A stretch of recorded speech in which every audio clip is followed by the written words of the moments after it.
guys, welcome back again to my channel. So ito na yung part 2. Hagad na ako guys kasi nandito 2 o'clock in the morning sa Pilipinas. Anyway, nandito na ako ngayon. Mag-check-in na ako ng aking luggage going to Butuan. So nagkita na rin kami ni Ate Inday. Saglit lang kami nagkita ni Ate Inday kasi baka malate na ako sa pag-check-in. Yun, so yun. Niludan na rin ako ni Ate Inday para magkaroon ako ng data. Kasi paano ako magka-travel papunta sa amin kung wala akong data. O diba? Kaya talaga ng ate ko. So anyway guys, see you later. Mag-check-in muna ako.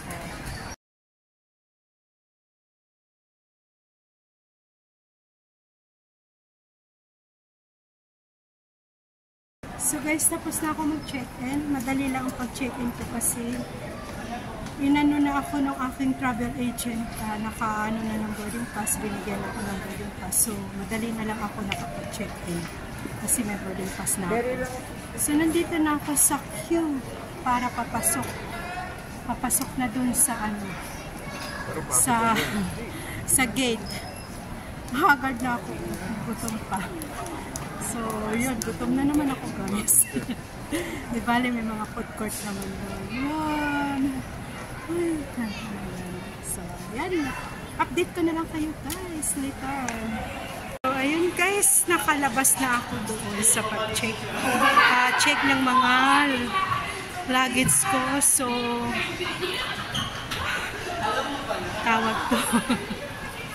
Hagard na kasi ako guys. Hindi ko alam anong gagawin ko. Si CR ba ako kakain? Napaka-hagard ko na talaga. Anyway, ang flight ko naman is 4 o'clock. So, siguro upo muna ako guys kasi kanina pa ako lakad ng lakad.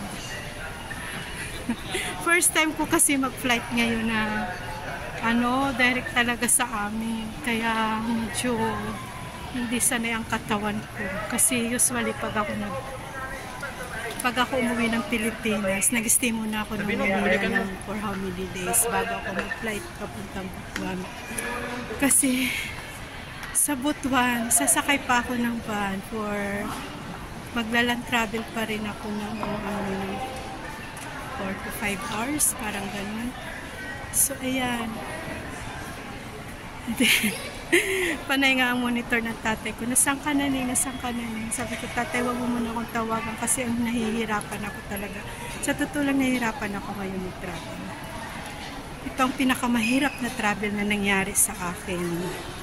Kasi direct, mahirap pag direct eh. Yun. So, anyway guys, so po maghahanap muna ako ng upuan. And then, saka ako mag-coffee, kakain, gano'n. So, yun. Update you guys later. So, anyway guys, nandito na ako sa Cinnamon Restaurant. So, mupo muna ako, mamaya-maya na ako mag-order kasi pagod ako talaga guys. Hinihingal ako. Yun, so mamaya mapakita ko sa inyo kung anong order ko. So guys, ito na yung order ko. Cappuccino. My favorite cappuccino. And then, yan. Classic cinnamon. So, bali lahat na pinayaran ko ng pesos. 305 pesos. So, yun guys, tara kayo kayo. Antok na ako. Antok na ako guys. Kasi ano na dito eh. 2 quarter to 3 o'clock. So, ang morning food is 3:30. So, kakain na ako guys. Tara kayo. Yung aking order, classic cinnamon, hindi ng aking cappuccino. So, yan. Kailangan ko talaga ng coffee. So, tara guys, kain tayo. So, kain na naman tayo guys.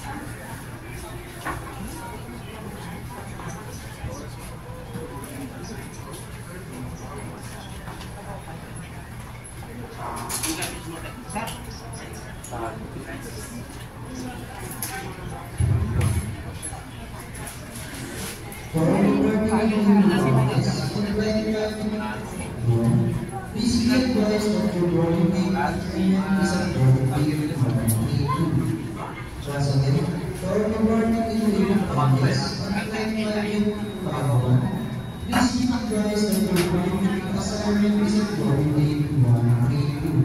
init na kape, sobrang init.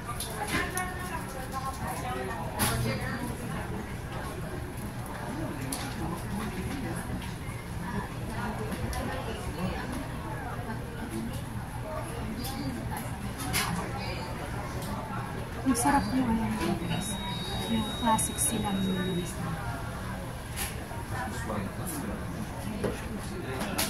Mamaya magbuhubad ako ng jacket kasi mainit na. Nainitan ko.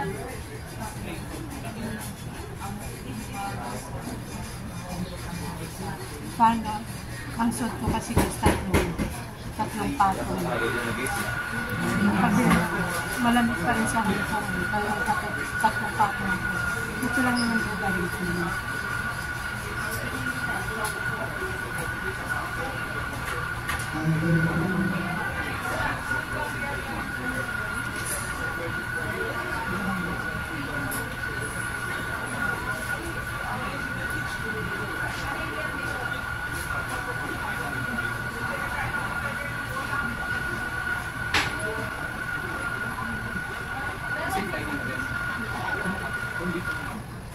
Happy ko na yung pinag. Ito na lang guys. Tapos ko na yung diretso na kagad ako dito sa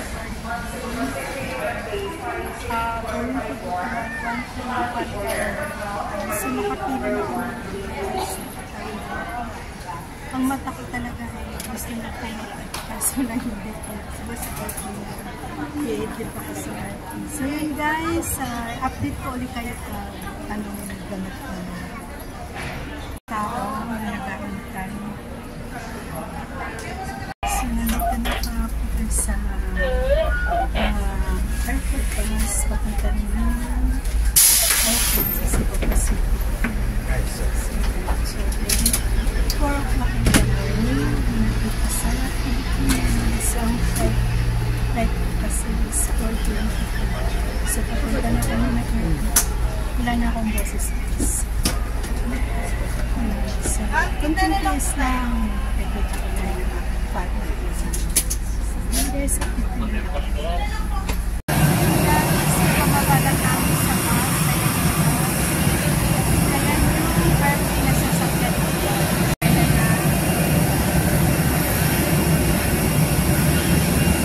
Kaunahin ko lang muna sila.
na ilagay sa loob ng inyong mga daladala na bagay na maaaring mahulog tulad ng plastic tumbler sa traditional devices na ilagay sa loob ng compartment. Maraming salamat po once again. This is 5785 bound for 1 welcome port. Siya ang nagtalis sa akin ng online check-in. Mas maganda kasi guys kay online check-in kasi mabilis. Cebu Pacific is certified Hindi na wala safety audit or IOSA, the highest standards for safety in the yung luggage yung malaman industry. okay. Parang ang tawag nila doon Welcome aboard Cebu Pacific. Make first moments so happen. yun nandito ako sa bintana na naman paalis na kami so So yan guys, habang kayo. So pagdating ko ng buwan, kailangan ko pang magbuwan. Amin. So hindi nakakawin mo.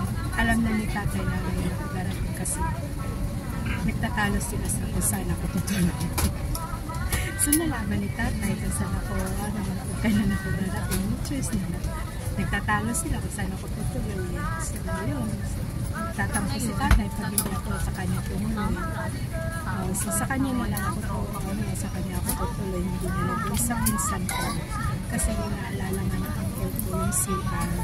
So anyway, ilang days lang naman ako doon isla. So nangyayari sa akin, kung ako tutulog kay tatay, sa kailangan tatay, doon na naman sa CR sa pinsan ko. Gano'n nila mangyayari naman sa buhay. Kasi sa bahay na hindi pa kaya talaga. Hindi kakayanin. So ayoko na madaliin yung trabaho. Pwede sana ako doon sa flat ko. Lilinisan daw ng yan mas doctor. Kaso lang, sabi ko wala kasi ako lang mag-isa doon, walang gamit, walang yutukan. So sabi ko kay uncle ko, pag kung CR lang ang inaalala niya sa akin, wala po. Hi everyone, good morning from the flight deck. This is First Officer Zero Pangilinan.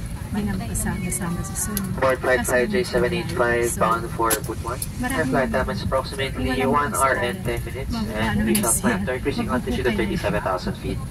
Weather due is forecasted to be cloudy, so for your safety, please keep your seatbelts fastened wherever you are seated as we expect some light to moderate turbulence during our climb to our cruising. So, nandito na tayo guys sa Butwan.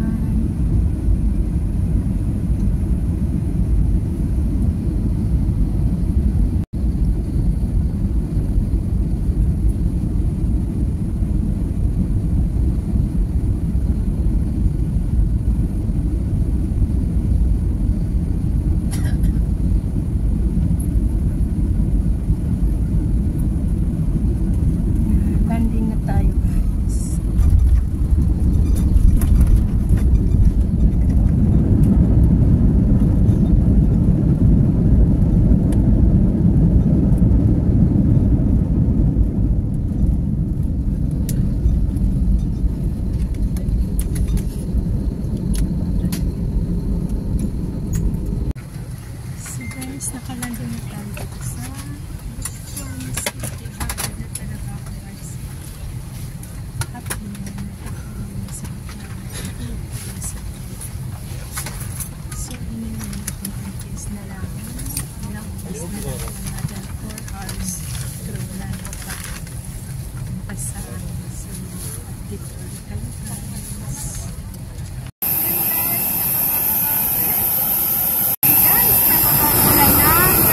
Kung napupulo na ako guys. So, yan. Yan yung airplane na sinakyan ko guys. Punta na ako. Kunin ko yung luggage ko. Then, nasakay na ulit ng bus. Another 4 to 5 hours by round. Pagdi na ng mata ko. Iyak ako sa pako.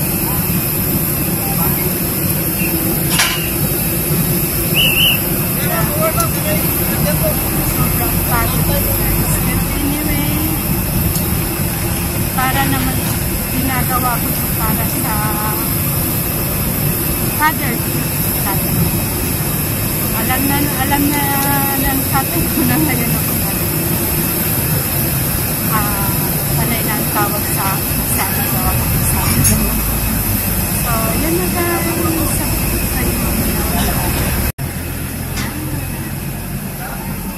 tayo. Ang daming tao guys. Kasi dalawang dumating na airlines, Pacific at saka Philippine Airlines. May pagkain? May pagkain ma'am? Ma'am, may pagkain ninyo? Kuha na ako ng luggage ko guys. So guys, nandito na ako sa loob ng van. Nag-aantay pa ng ibang pasahero. So anyway guys, hindi na ako mag-vlog habang nagka-travel kasi may vlog ko na naman yung ano yun, last na week ko. matutulog rin kasi ako guys. So, thank you for watching. See you again on my next vlog. Kung ano ang mga ganap ko habang ako ay nandito sa piling ng aking ama. Diba? Sa piling talaga. Piling ng aking ama. So anyway guys, ang biyahe is 4 to 5 hours bago ako makarating sa amin. So bangag na talaga ako guys. Anyway, kunting tiis na lang. Tiis na lang. So yan na guys. Bye bye. God bless all and I love you all.